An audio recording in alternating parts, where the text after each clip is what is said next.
Good afternoon, everybody. This is Robert Nelson with Pivotal New Mexico. Use he, him pronouns.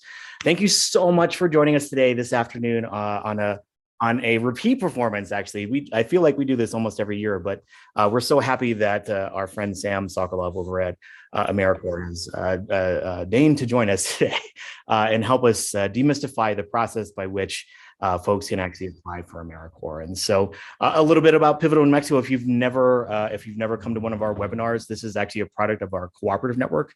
We are a membership organization that works to resource nonprofit organizations, community organizations all over New Mexico to bring funding, to import funding back into our state, and to connect people to resources that they need so they can meet their missions and do their work and serve our communities more effectively. Like I said before, this is part of our cooperative network, which is our membership platform. We actually provide like an online membership kind of platform where people can connect, get resources, actually attend some of these events, and also build some capacity for themselves in terms of getting other resources for grant seeking, grant writing, and all that good stuff. Our other program is our Talent Academy, which is a deep dive into grant writing itself. And so that runs typically from September until December of each year. And Sam and Mike, I see your files. Don't worry about it. Don't watch that over there by the curtain. That program, the Talent Academy, has raised over $12.7 million over the last 6 years with serving 50 different organizations. If you're interested in more grant writing training, please email me. I'll leave my email in the chat later if you have any questions about any grant training or anything like that. This kind of brings into some of our other activities. So the other thing that we're doing is our series on New Mexico Recovers, hashtag NM Recovers, which is our kind of partnership with the Kellogg Foundation to bring people more access to one-on-one kind of grant training to get people ready for the federal stimulus. We've already had 11 different sessions since September.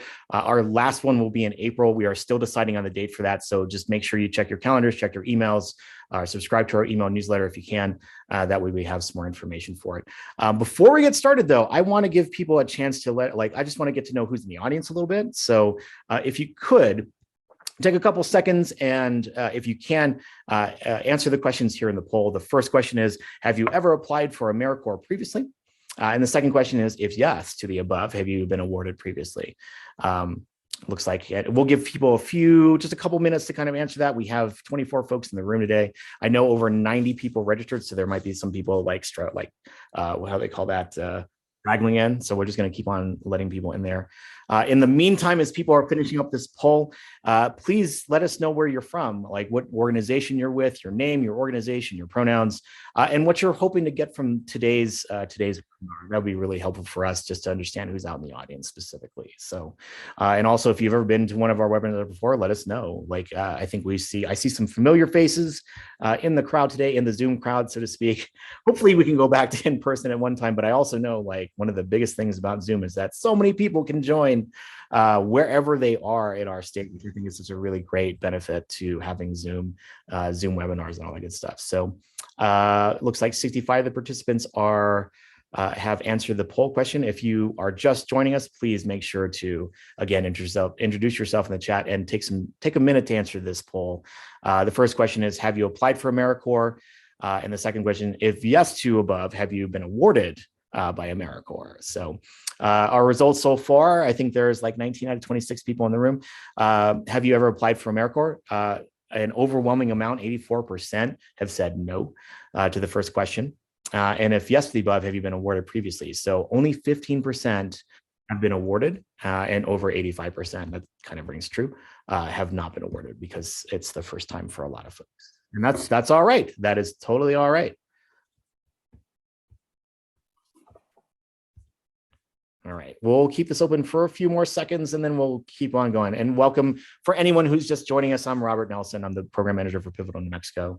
There's a poll question open right now. So if you can, please take a minute to use that time to answer the poll. It's really easy. It's questions.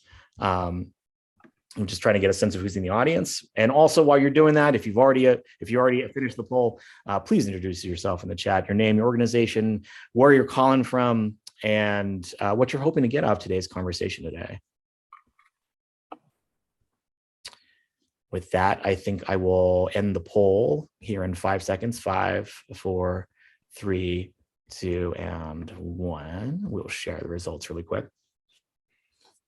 So it looks like, okay, so about 86% of respondents said no, you have never applied for Americorps.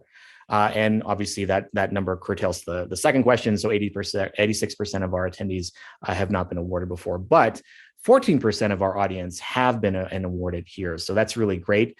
And I hope if you have any more questions about like the Americorps process, I'm going to hand it over to our good friend, Sam Sokolove, and remove my spotlight really quick. So Sam, welcome. Thanks for joining us today. And I hope everyone gives a warm welcome for Sam out there in the virtual room too. I'm going to put myself on mute. Robert, thank you. Really appreciate the opportunity to be with everyone today. Nice to see some familiar names, some friends of the commission, and really nice to see some new names. So I'm grateful for this opportunity. What I'd like to do is provide an overview of how Americorps works and how our commission works. I want to just say this up front. We can have conversations if what I'm going to present resonates with you, if you think this would be a fit for your agency. I am more than happy to have conversations virtually, in person, whatever you prefer. But I do need to make the stipulation that while we have a current RFA open, a request for applications, as we do right now, I cannot have any formal conversations about our application. I'm going to give you general information today. But once our application process closes on April 15th, I'm more than happy to have more formal conversations. So in any case, moving forward, again, this is the Serve New Mexico Commission and Americorps. Wait a second, sorry, I'm going to move forward. There we go. So our commission's mission is to engage citizens of New Mexico of all ages and backgrounds in community-based service. And we're hoping that this service will address New Mexico's human, educational, environmental, public safety, health, housing, and other needs to achieve direct and beneficial results. It's kind of a lofty mission. We'll talk in just a minute about how this comes into play with our focus areas. Hey, Sam. Really quick, we are seeing your file folder into the presentation. If you could switch that over, that'd be great. Sorry, everyone.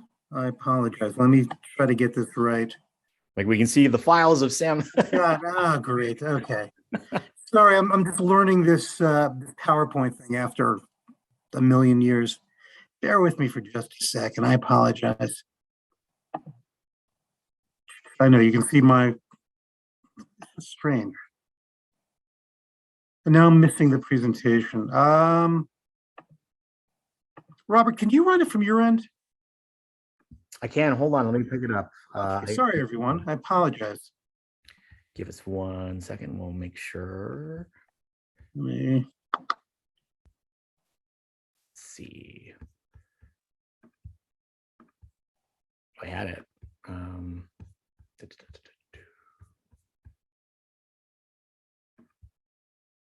Thanks everyone for your patience and much appreciated.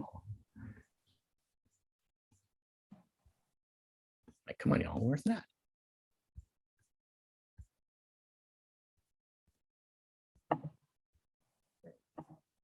There, okay, attachment. Where are you? All the way at the bottom. There it is. Okay. Thanks, everyone. My apologies again. Okay. Opening up. Now, Sam, this is the one you sent me earlier. Like, I don't think this has the change. No, it's all good. Yeah. Mm-hmm. Okay. Let me do this. Let me share my screen and we'll go here. And we'll make sure that this is the part that I don't know. Let's see. Full screen. Everyone can see the slides and the thumbs and everything. Yeah. Hold on.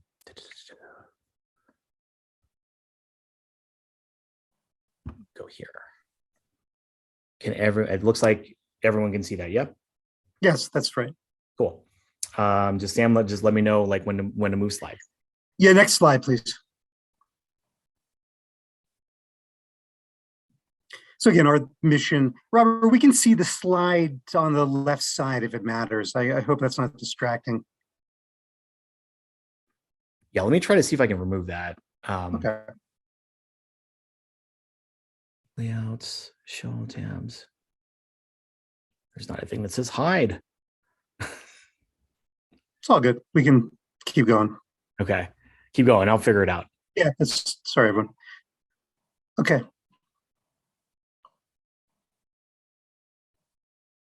Huh. There we go. There we go. All right. All right. Nicely done. Yeah. Appreciate it. Cool. All right. Next slide, please. Oops.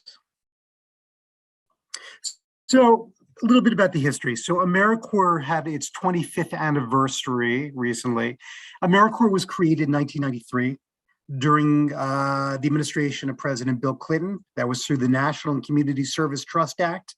Americorps, which was previously the CNCS, the Corporation for National and Community Service. You may be familiar with that. It's kind of used interchangeably with Americorps, which is now the umbrella name for this agency. CNCS/Americorps is the nation's largest grant-making agency supporting national service. Next slide.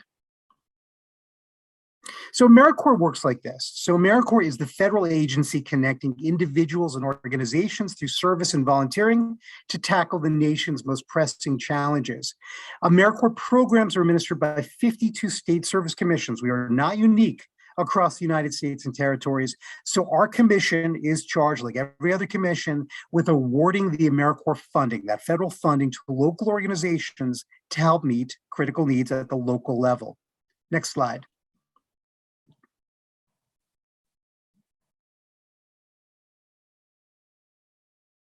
Got it, Robert? There we go. Whoops. If you go back one. So yeah, Americorps sends people power and funding to communities across the country. That includes disaster response, addressing the opioid crisis, educational outcomes. These are just a few of the causes where Americorps members have stepped up to strengthen their communities. Next slide. So Americorps vision is to get things done. That's the motto of Americorps. Next slide. Every year with our members, we administer, this is generally in October, the Americorps Pledge, in which our members, and we've got about 450 members serving in New Mexico right now through our commission-funded grants, they pledge to get things done for America. Next slide, please. So we are under the administrative arm of the New Mexico Department of Workforce Solutions. We were sort of bounced around a little bit as a commission previously at the time in which the commission system was created. But in 2013, we came to New Mexico Department of Workforce Solutions with an understanding that service would be a pathway to employment. Next slide. So our commission is chaired by Bernadine Delago. We have currently 18 commissioners that are appointed by the governor. We can have up to 25. And commissioners are appointed according to both geographic location, political affiliation, but also to represent different sectors. So we have commissioners that represent the business sector, the government sector, the nonprofit sector, volunteer sector, and tribal sector. Next slide. So we have a JEDI statement that we adopted as a commission last year, and this is our commitment to justice, equity, diversity, and inclusion. We strive as a commission to represent all the people and cultures of New Mexico. And our work in grant making, we prioritize principles of justice, equity, diversity, and inclusion. And in our grant making, we are seeking dynamic partners who are committed to addressing the changing needs of our communities throughout the state of New Mexico. Next slide. Small staff, it's just myself and 2 program officers. Next slide.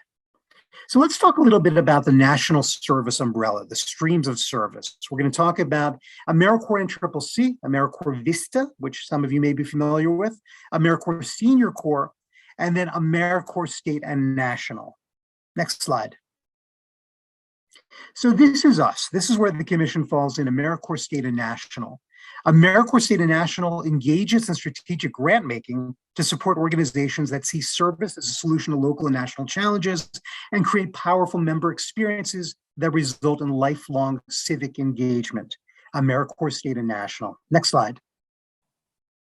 Vista, this is the oldest arm of Americorps. This is Volunteers in Service to Americorps that was created back in the 1960s. This is designed specifically to fight poverty. Vistas perform indirect service, which means that Vistas help build the capacity of organizations to deliver valuable direct services to people living in poverty. Far out, Katie, you're a Vista alum, appreciated. Vistas typically create new programs, write grants, and recruit volunteers. As you know, Katie, for example, Vista could establish a tutoring program, recruit and train volunteers, and raise money for the program, but would not tutor the children.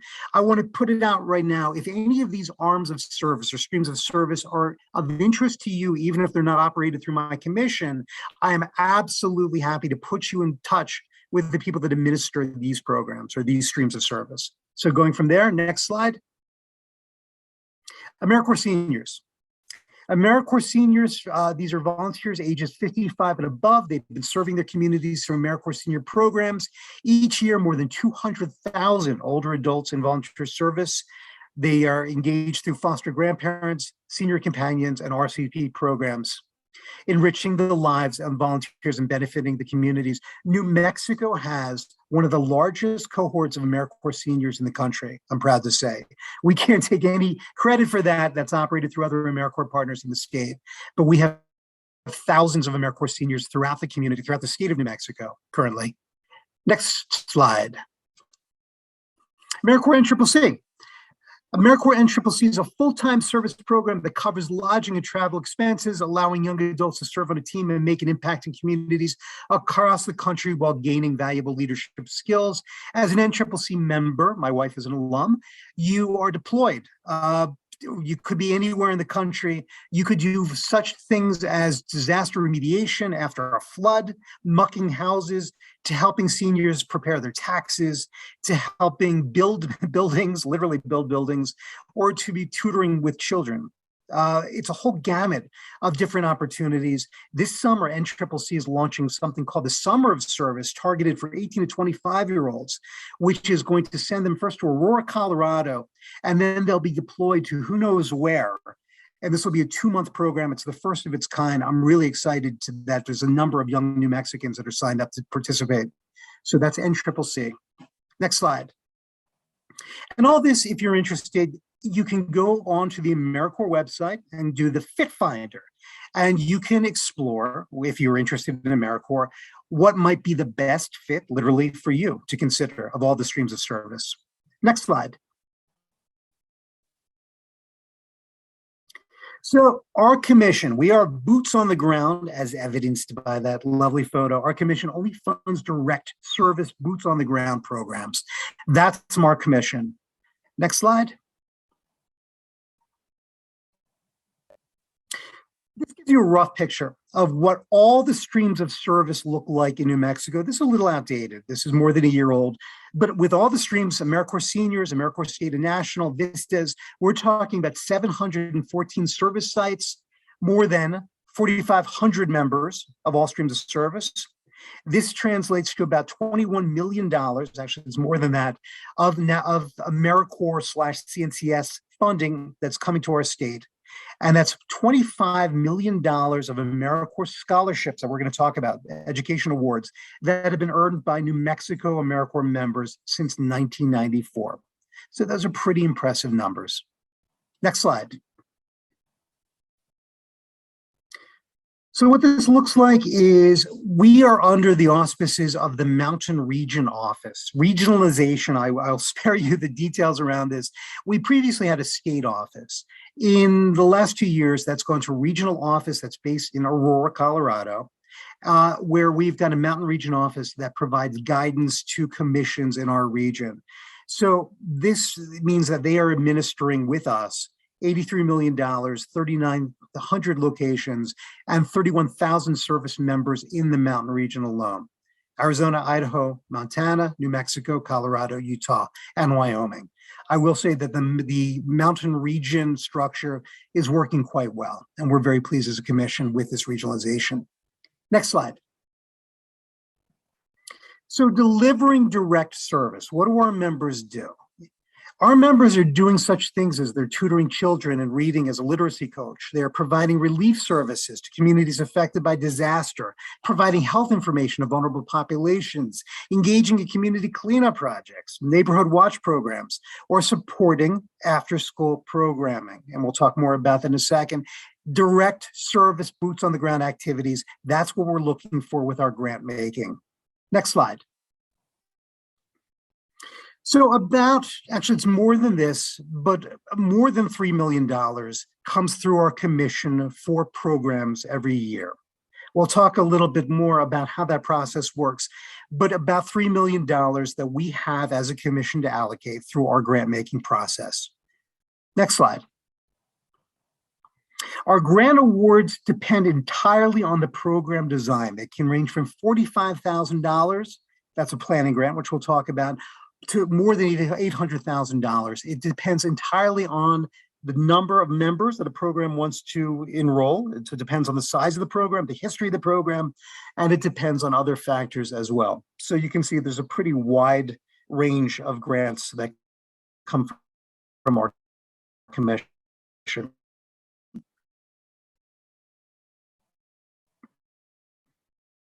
Next slide.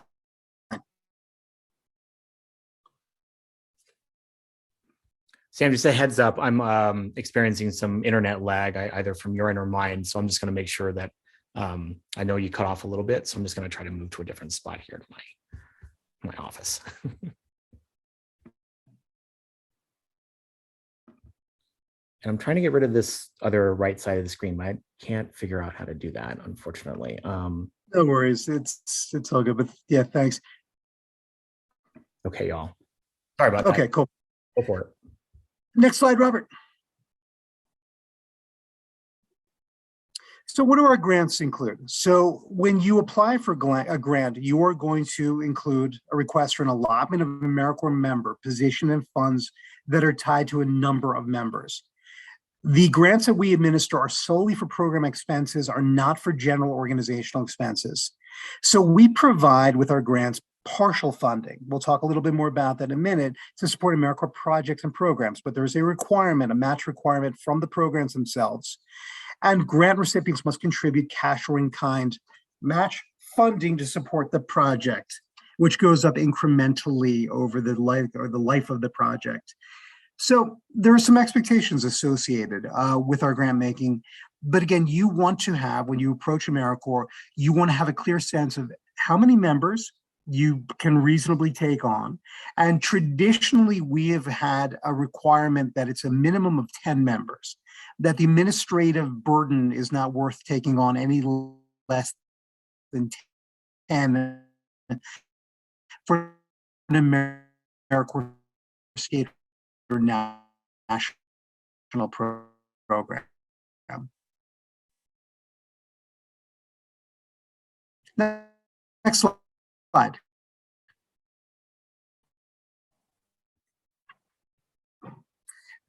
So our application process is open only to public, private, or faith-based nonprofit organizations, as well as local or state agencies. If you are a for-business or for-profit enterprise, if you're a business, and I frequently get calls from for-profit enterprises looking for Americorps workers, I'm saying that in quotes, this is not for you. I think everyone on this call falls under the category of being eligible. We are looking for agencies that are working at the community level. And so we fund both nonprofit agencies, we've worked with faith-based organizations in the past, and we've certainly worked with state agencies, other state agencies. Next slide. Let's talk about our focus areas. So our focus areas include, number one, education. Our members support students in public, private, or charter schools. Their service improves attendance and engagement, increases high school education rates, graduation rates rather, and expands college enrollment. Next slide. Economic opportunity. Our programs serve as a pathway to employment opportunities and help develop vital work skills. Members provide financial literacy training and connect people to jobs. Next slide. Healthy futures. Americorps programs build the capacity of food banks, combat the opioid crisis, tackle homelessness, and address food insecurity. That's a picture of Lauren Reichert of Rio Arriba County, who oversaw for us a opioid reduction program, which engaged members as peer navigators, peer support navigators for folks that were in the initial stages of their own recovery from opioid abuse disorders. One of the first programs of its kind in the country. Next slide. And veterans and military families. Americorps connects veterans and their families to education opportunities, jobs, and benefits they've earned. Many veterans choose Americorps, understandably, to continue to serve their country. Next slide. Environmental stewardship. Americorps members serve on projects that cover thousands of acres of public lands, including many with the National Park Service. Members help conserve natural habitats, protect clean air and water, and build miles of public trails. Next slide. New focus areas. Understand, I think the first one will make sense to everyone. Excuse me. In the last couple of years, there have been efforts by Americorps to help local communities recover from COVID-19. The pandemic itself. Applicants can propose programming in any Americorps focus area to aid communities as they recover from the pandemic, and programs that actively engage in removing structural racial inequities, advancing racial equality, and increasing opportunity in order to achieve sustainable change in communities. And there's also, I'm going to add right here, there has also been Americorps Public Health, which was a new grant competition that Americorps launched last year. This was a collaboration with CDC on addressing the need for more health-focused service taking place across the country. We had 4 applicants, the results are not in yet, who applied for Americorps Public Health funding. But we're expecting that this opportunity is going to continue in future years. Next slide. The responsibilities and expectations of a grantee. So we expect that you, if you are coming to us, you are going to design or replicate. We are big believers in, if you see a program someplace else in the country that you think makes sense for your agency, there's no sin in trying to replicate it and trying to borrow that model and bringing it to New Mexico. Some of our best programs come that way. To replicate a successful intervention means that's Kate Page from Roadrunner. Yep, absolutely. To address a community need. So the Americorps members themselves are considered the intervention. And tracking and reporting performance measures that capture program outputs and outcomes. Our friends on this call that are current sub-grantees can attest to that. We need lots of tracking. We want reporting back on the data that you collect during the length of your program. And you are responsible for contributing match funding, cash or in kind, to support the project. Next slide. And then you've got a responsibility to your members. That's the lifeblood of your program, right? So you are responsible as the sub-grantee. We consider you the sub-grantee because the money passes through us as a commission and then on to you. So you're considered a sub-grantee of our commission. We are the grantee of Americorps national agency. It's your responsibility to recruit your members, to interview them, make sure that you've got the right members, select them, training them, and supervising them. It's quite a commitment. Again, I'm speaking to our friends on this call that are doing this currently. You can attest to this better than anybody. There's a lot of moving pieces in managing an Americorps program. Next slide. So let's talk quickly about what's happening in New Mexico. Let's take a look at the Americorps landscape. So we've got NACA Inspired School Network, which falls under the Americorps education focus area. That's the Indigenous Educator Corps, a program that's about 5 years old now. And that was created by Kara Bobroff with the NACA Inspired School Network. Next slide. Rocky Mountain Youth Corps, which is our largest and oldest sub-grantee. That's more than 180 members. That's in Taos and Albuquerque, partnering with public land management agencies, real boots on the ground stuff. And Rocky Mountain Youth Corps members are preserving and restoring the environment through a variety of different service activities. Next slide. Roadrunner Food Bank. We just saw our friend Kate Page. This is the Seed Corps program. These members actively provide nutrition education to address health benefits of fresh fruits and vegetables across the state and provide food distribution services, again, throughout the state in rural communities in Albuquerque. It's a large program, about 4 years old as well. And we are excited to see how this program has really expanded significantly from its original design. So there are growth opportunities within the life of a grant. You can start small and then scale up. And that's what Roadrunner Food Bank has done with the Seed Corp program. Next slide. Mandy's Farm. This is the Vamos program. And that assists the members assist service recipients in navigating government benefits, supporting families in their roles as full-time caregivers, and provide opportunities for adults with developmental disabilities to participate in career exploration and training. Andy's Farm falls under our economic opportunity focus area. They were recognized as one of the most outstanding programs by the National Americorps program 2 years ago in Washington, D.C. So this is a program that we're very proud of and a program that will continue to thrive. Next slide. Teach for America, New Mexico. This is our one professional core program. Some of you may be familiar with Teach for America. They're focused in Native communities. Their administrative offices are in Gallup, and they deploy members who serve as teachers, full-time teachers in low-income Native communities for 2 years. Teach for America has been in existence for, I think, around the same time as the length of AmeriCorps itself. We're talking about more than 50,000 members across the country that are now TFA members. Next slide. Eco Servants, which is in Lincoln or Otero County, sorry. This is another environmental service program.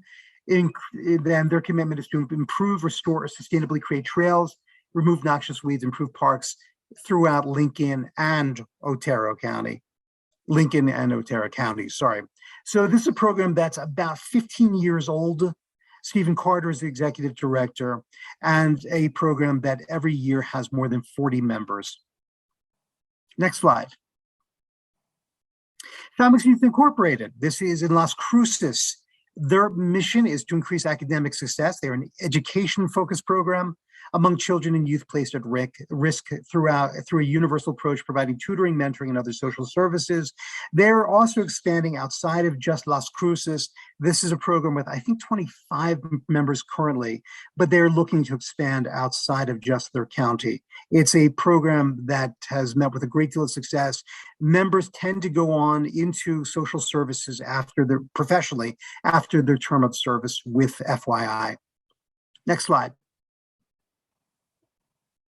Boys and Girls Club. We've got a couple friends from Boys and Girls Club of Central New Mexico on the call right now.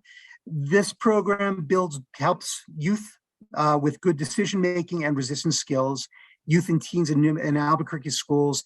These AmeriCorps members are responsible for improved resistance skills, increased academic success, and school attendance for youth and teens. This is talking about replication. We were approached by the director of Boys and Girls Club, I think 2 years ago, Christian, I think that's right, Colby Wilson, who came from Kansas, who said, you know what, I worked extensively with AmeriCorps during my time in Kansas. I'd like to bring AmeriCorps to my new role as director of Boys and Girls Club of Central New Mexico. So we were able to work with Colby on shaping the program based on his knowledge of AmeriCorps, and we are just delighted to have Boys and Girls Club in our portfolio. Next slide. Dream Tree Project. This is an interesting program. So Dream Tree Project is based in Taos. This is a navigator program where they have 15 members that are responsible for helping community members connect with social services. These members are placed in nonprofit organizations throughout Taos County, and they are responsive to community members who need housing, who need health services, who need behavioral health services, who need educational services. This is a program that's about 2 years in existence. They started as a planning grant and then built into an operational program. The navigation program, having a member serve as navigation or peer navigators, really works. And it's a model that we're very excited about as a commission. We'd frankly like to see more of this. And members, again, are that we're seeing find that working in the social services or serving in social services environments really gets them thinking about their own professional development. So we see some members that are going full-time into the organizations that they previously served at as members. Next slide. What do you get as a member? Well, you get, number one, a great, challenging and enriching career experience. Again, we are housed under the Department of Workforce Solutions for those reasons. Great professional development. It looks wonderful on a resume. It can be life-changing for lots and lots of members. You are given a healthy network of professionals and mentors, and AmeriCorps fosters a culture of diversity, inclusion, and civic engagement that continues for years to come. AmeriCorps members alumni rather, tend to be some of the most civically engaged members of our society. Next slide. Americorps terms. You've got a variety of terms that you can consider when you design your program. It can be a full-time model all the way down to minimum time. So you can do up to 1,700 hours, or it can be 300 hours. Next slide. Living allowance. So this is where things get interesting. Our members receive a living allowance. It's called a stipend. It's not a wage. This is the stipend an AmeriCorps members receive during the term of service. The AmeriCorps National Agency publishes a maximum and minimum living allowance for every member position. It's not a job. We do not consider AmeriCorps, and I know our members tend to talk about it as jobs. They're intentionally not considered jobs. They're considered service opportunities, and only full-time members are required to receive a living allowance, although all members, certainly within our portfolio, do receive some living stipend. Next slide.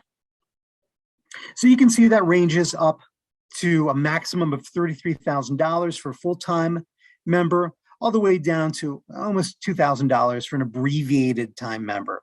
So there's a lot of variation there.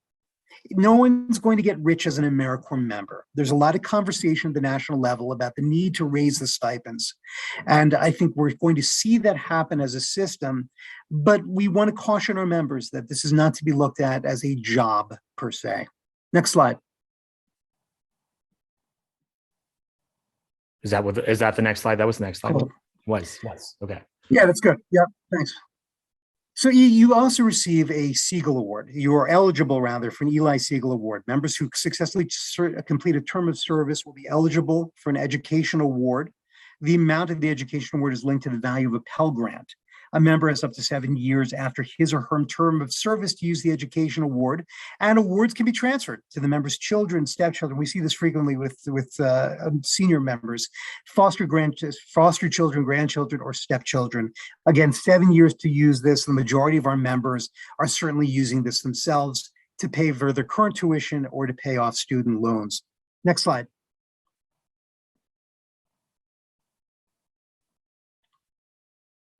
Cool, thanks. So yeah, these are our new numbers. This changed this year. You can see that it goes up from almost $6,500 for a full-time member all the way down to $365.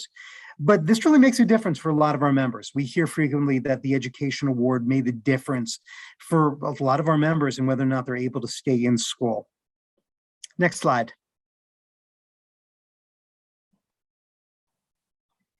So prohibited activities. Again, there are some things as a administrator of your program that you want to take in mind. This is familiar to our current subgrantees. There are things that we call prohibited activities, things that members cannot do.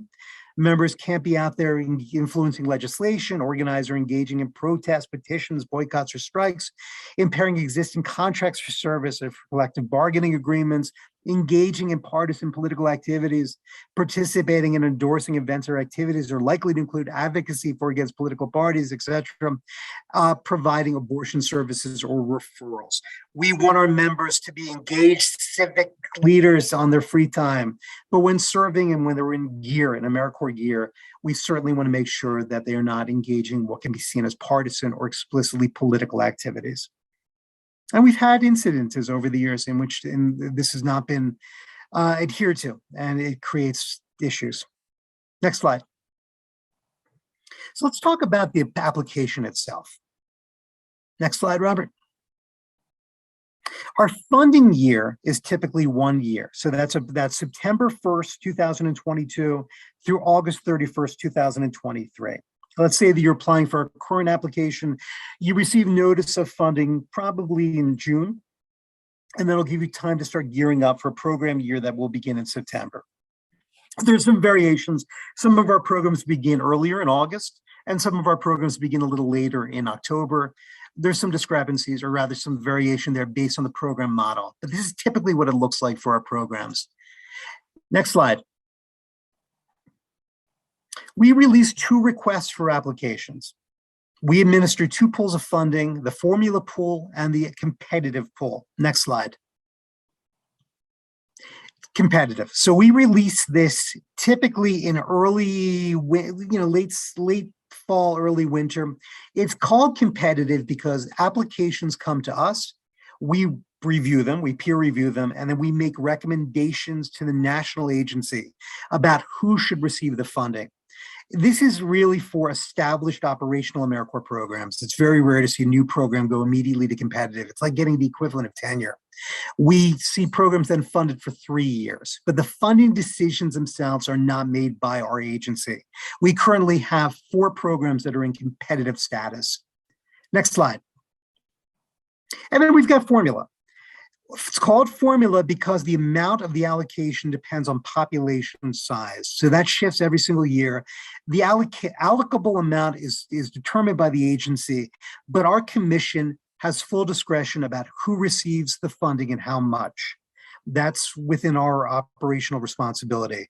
We currently have an RFA open for the formula process. Next slide. What goes into an application? These are the key elements. Number 1 is the executive summary.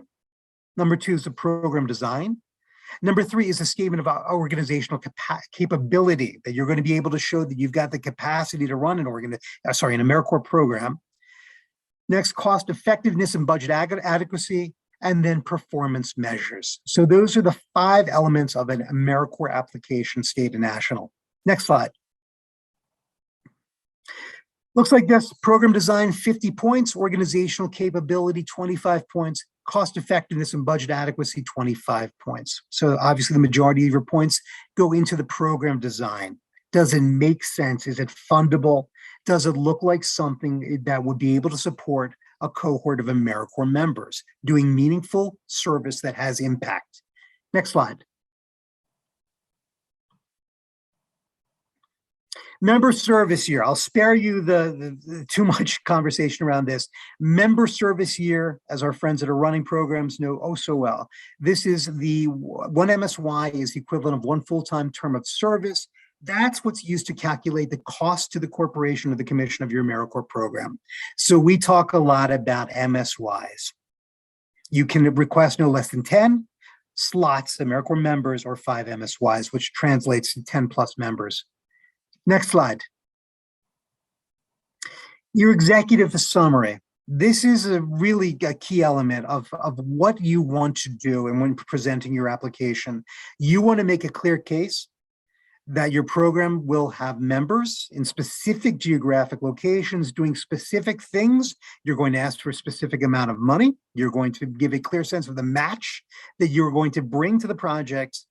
And this gives us, our reviewing body, a clear sense of whether or not the program has an articulated, clear idea of what it wants to do. Next slide. Theory of change.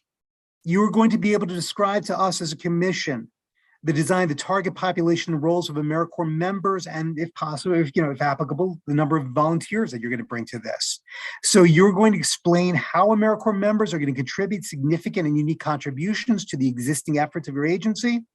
And you're going to prove to us that your intervention, your Americorps members, are going to lead to a change or outcomes identified in your theory of change. Next slide. Need, intervention, intended outcome. Those are the key ingredients of theory of change. We need to know why the issue exists that you're going to cure, that, quote, solve. And we want to know, again, how many Americorps members you're going to be committing to this project and what outcome you expect their service to deliver. Next slide. We use performance measures. So there's a lot of them. and that you have the opportunity to select. These are presented by the Americorps agency. You are required to submit at least one aligned performance measure to track the performance primary service activity. You'll find as you apply the right performance measure for your agency. They seem to keep expanding every single year. So there's so much variation there, but they're quite fascinating. And I think once you look at them, they make a lot of sense. Next slide. Evidence. This is a big deal. We want to make sure that you can show us evidence that your proposed intervention will lead to the outcomes identified in the theory of change. You have to describe how you meet the requirement of your tier. So there's preliminary evidence, moderate evidence, and strong evidence. We need research that's going to back up your claim that your Americorps members are going to make a meaningful, impactful, service commitment to your agency, and that their efforts are going to meet with change. Next slide. We also want to make sure that our members, your members rather, are going to be having a great member experience. We want to know that they're going to gain skills as a result of the training service that can be utilized and valued by future employers. Again, we're under Department of Workforce Solutions. We want to make sure that you're going to recruit AmeriCorps members from the geographic or demographic communities in which they operate, in which the program operates. Make sure you fostering so very important to want to make sure that the members are going to have. Hope we didn't lose you, Robert. I'm still here. I know I just broke up really badly, but did you say next slide? Oh, we're so close to the end. Okay. I know, right? We're so close. Can you hear me? No. All right, I'm back. We're so close to the end too. Thanks everyone for bearing with us today. I really appreciate everyone's patience, especially throughout our technical difficulties today, and and also for you, Sam, for rolling with the punches. I appreciate you. Not at all. Cool. Thanks, Robert. Going here, right? Yeah. Awesome. Great. So when you're applying, we want to make sure that you have a clear description of the roles, responsibilities, and structure of the staff who will be implementing your program. And we want to make sure that you have, and this is a big deal in our world, a monitoring and oversight plan to prevent and detect non-compliance and enforce compliance at the grantee, sub-grantee, and service site locations. So Dana Howard and Brad Nipper, our program officers of the commission, so much of their time is spent doing this, working with our sub-grantees on monitoring and oversight to make sure that programs are complying with requirements. If there's issues, that we can resolve them, and there's inevitably issues. I think our friends at this call that have operational programs can certainly talk about that. But there's going to be bumps along the way. That's inevitable. But we want to make sure that it's meeting your expectations, and we have to make sure that we are adhering to the regulations, the code of the CFRs that are required for us as the grantee of Americorps funding. Next slide. Match requirement. Match should not, I think this is what I really should say, match should never be a deal breaker. So yeah, it starts at 24%, it goes to 50% for programs of 10 years plus in operation. We never want match to be the reason why a program says, oh, we can't do this. There's a great deal of flexibility around that. Again, cash or in kind. We've had programs that have applied, members' time or their program staff time to the match. Space can be allocated, the office space can be allocated to match. That should never be a deal breaker. So we as a commission are always happy to work with you to make sure that match will not be something. We want to make sure also that you have skin in the game, and that's what match provides. But this should not be the end of the conversation if you've had some hesitancy around this. Next slide.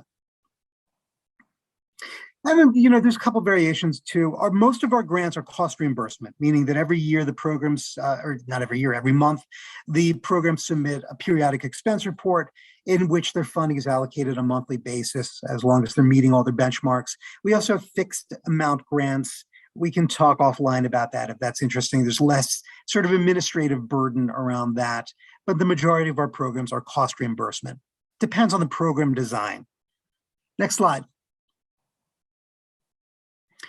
We also do planning grants. So if you are an organization that wants to spend a year thinking about this, if you've got a good sense of what you want to do, and you're not ready to go operational, you can work with us as a commission. You can apply formally for funding. It's $45,000 currently. The expectation is that you are going to hire somebody full-time, or not full-time, but you're going to hire a consultant that will help you design a program. You'll be working with our staff throughout the year to get you to a place where you can apply with full assurance that you feel comfortable and confident that you can operate this program. Next slide. And we want to make sure that you've got a clear sense of your budget, that your budget is adequate, which is why we call it budget adequacy, that you are going to be applying the cost of the right categories, that you've got a clear sense of what the administrative cost of your agency looks like, and that you're not going to try to pad that budget, as some applicants do, with a lot of unnecessary things that are sort of incidental to the successful management of your Americorps program. Next slide. We can pass over that, Robert. Next slide. Characteristics of success. This is what a successful Americorps program looks like. Measurable outcomes, programs that offer innovative strategies that engage citizens in national service, programs that successfully leverage private and public resources, programs that focus on service as solution and instill the ethic of service in Americorps members, and programs that have the capacity, commitment, and administrative leadership to be able to do this. You've got to really want, that's what Cara Barbara said to me, and always stuck with me, when she created her program with NACA. She said, I really wanted this. She spent years kind of looking at the Americorps model and thinking about what that would look like for NACA. And it was able to succeed as a result of that. You've got to really want to do this. Next slide. Common pitfalls: mission drift, failure to adhere to regulations, lack of significant commitment on the side of the part of the organization, duplication and supplantation. This is a big one for us. This means treating your members like workers, like employees. Your Americorps worker members are not workers. They're not employees of your agency. They're doing specific, distinct service that will expand the capacity of your agency. And not understanding that members are not the main beneficiaries. Again, we want our members to have an incredible opportunity. We want them to have a great experience, but we care about community impact. We want to make sure that the service is going to be measurable and impactful. Next slide. So the review process, we have peer reviewers, we've got commissioners and staff that also look over these applications for both competitive and for competitive and formula. 80 points is a threshold for us, that if you are 80 points and above in our grant competitions, then you're considered as responsive. Anything less than that, you are not considered responsive for funding. And we provide feedback. You know, we've had programs that were considered 1 year non-responsive. They came back with a tighter application the next year and did receive funding. Next slide. You can skip over this, Robert. Sorry. Yeah, that's all. So becoming a program. Once the programs are funded, that's when the fun begins. You've got to promote your program. You've got to recruit your members, recruit your host sites and supervisors, and provide the training and orientation. Your Americorps program, your budget, you will be asking for a full-time program manager to oversee your Americorps program. You can't do it without it. So all of our programs have full-time staff that are committed to running their Americorps program. Your budget will allow that. And that's absolutely instrumental to the success of the Americorps program itself. Next slide. So in between our phase, we can talk. As I mentioned, April 15th is when, after that date, I can talk to you about our application process in great detail. We can have a sit down and think about what your program design would look like. In between that, again, if this is not for you, Vista, Americorps Senior, and CCC, I'm happy to connect you with the right folks for that who can help you design your program or think about how you can engage those resources. Next slide. Yeah, so this is all part of the process. You can always email me what you're thinking about. We can look at this. My staff and I can look at this, and we can talk to you about applicable designs, things that are already out there that may be a fit, program designs and models for you to consider, or we can think about looking at something brand new, and we can do that together. Planning grant is nice. You can hire a consultant to do it, but not having a planning grant does not prevent you from just spending some time with us as a commission in designing and thinking about your application. Next slide. and my contact info there. I do want to say this, though, with the president's proposed budget, Americorps is going to expand, fingers crossed. But Americorps is going to significantly expand as an entity over the next couple of years. We're looking at the federal recommendation, or the requested budget is more than 75,000 new members across the country. So we are expecting to see a significant commitment to Americorps expansion throughout the country. That's good news. It brings, some administrative challenges for us, but the commitment from the current administration is certainly there to grow Americorps, and that's good news for New Mexico. So we are going to see new Americorps opportunities across all streams of service significantly over the coming years. That's it for my presentation. Thanks for bearing with me, everyone. Thank you. So, a question from Encuentro: must Americorps members be U.S. citizens? The answer is yes, they do. We can have a conversation offline, Encuentro, about that. There's some new conversations around that, but Americorps members do have to be. Are there members that are Spanish? Yes, we do have a number of Americorps members that are recruited specifically because they are bilingual and they're serving in Spanish-speaking communities. All right, that's my formal presentation. Again, thank you so much. The percentage of members by age groups, I really can't. I would say the majority of our program members in New Mexico, Americorps State and National, fall within what's called the Opportunity Youth category. That's 18 to 25. I would say, don't quote me, I would say the majority of our programs are probably between 22 and 25. And we also have a member of a program who was in their 80s with one of our Americorps State and National programs, not Senior Corps programs. So there's a lot of variety there. We've had members that were changing professions and just saw this as an exciting opportunity. So the age minimum, I should say, that is 17. Fantastic, Lenora. I will look forward to hearing from you. Sam, I have a question. Like, when you do the planning grants, have you seen organizations apply where they take that $45,000 and pay that completely to the whatever planning consultant, or do they divvy it up? Yeah, Robert, I mean, it's a combination of things. I think our preference, having learned through this, we learned some things over the years. It works best when you hire somebody to do this. With an agency, gives that to a consultant. Having existing staff work on this is possible. It's not ideal. Having somebody that can help really commit themselves fully to the program design works best. And that means a consultant. Okay, thank you. Just a heads up for folks in the audience today. Again, I'm really sorry about technical difficulties. I appreciate that everyone stuck with us today. And also call your representative and let them know that we need better broadband programs here in the state. You can do. Look up your representative on NewMexicoLegis.gov and request. And also know that there is broadband money coming to our state. Just get out of my high horse really quick, just so you know. But just so folks know, we did record this.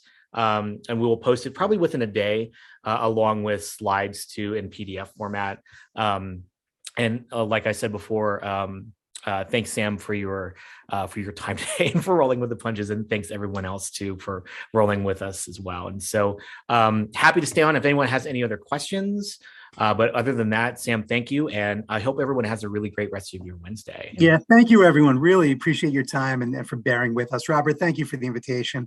And again, you've got my contact info, everyone. So please feel free to reach out to me. And I'd be delighted to have conversations about how national service may be a fit for your agency.